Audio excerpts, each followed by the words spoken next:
Hello viewers, আসসালামু আলাইকুম। কেমন আছেন? আশা করি সবাই ভালো আছেন। তো আজকে ট্রাস্ট মানিতে একটা প্রবলেম দেখাচ্ছে, ইনভ্যালিড পিন।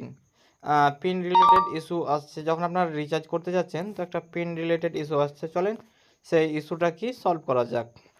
তো ট্রাস্ট মানি অ্যাপ্লিকেশনটা আমি ওপেন করে নিচ্ছি। ওপেন করার পর আমি পিনটা এন্টার করে দিচ্ছি। এবার আমি যদি যে কোনো একটা নাম্বারে রিচার্জ করতে যাই তাহলে আমি সেই নাম্বারটা ইনপুট করে দিচ্ছি। তো ইনপুট করা হয়ে গেল। এবার আমি এই নাম্বারটাতে আমি একটা রিচার্জ করে দিলাম। ধরো 19 টাকা রিচার্জ করতে যাব, সেখানে রিচার্জে আমি ট্যাপ করে দিলাম। রিচার্জে আবারও ট্যাপ করে দিলাম। যখনই রিচার্জে ট্যাপ করলাম দেখতে পেলেন ইনভ্যালিড পিন। হ্যাঁ, তো এই পিনটাকে আপনাকে ম্যান্ডেটরি হয়ে গেছে। এখন পিনটা সেট করতেই হবে, বা এখানে সেট না করেও আপনি পিনটাকে আপনি ডিজেবলও করতে পারেন। তো চলেন আপনারা কীভাবে এই পিনটাকে সেট বা ডিজেবল করবেন।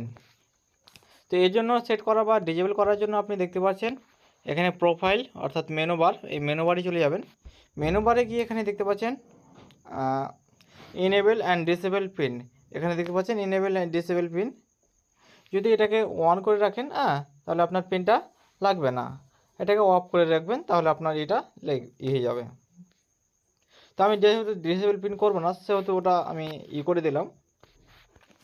তো এই জন্য আমি পিনটাকে সেট করার জন্য আমি চলে গেলাম set and reset your pin. তো আমি এখানে চলে গেলাম। এখানে আসার পরে এখানে দেখতে পাচ্ছেন আপনার যে কোনো একটা 4 ডিজিট এখানে পিনটা দিয়ে দেবেন। তো আমি 4 ডিজিট এখানে পিনটা দিয়ে দিচ্ছি। পিন দেওয়ার পরে সাবমিট করে দেবেন। এবার সাবমিট করার পর একটা আপনার ওটিপি আসবে আপনার মোবাইলে, সেই ওটিপিটা এখানে দিয়ে দিতে হবে। তো এখানে আমার ওটিপি চলে এসেছে দেখতে পাচ্ছেন 672 এবং 077 দিয়ে আমি ওটিপি ভেরিফিকেশন করে নিলাম। সাকসেস হয়ে গেল।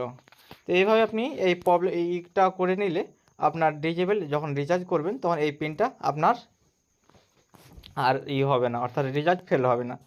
তো এইভাবে আপনি এই প্রবলেমটাকে সলভ করে নিতে পারেন। তো আজকের ভিডিওটি এই পর্যন্তই। তো ভিডিওটি থেকে যদি সামান্য পরিমাণ উপকার হয়ে থাকে চ্যানেলটি সাবস্ক্রাইব করে নোটিফিকেশান অল করে রাখবেন।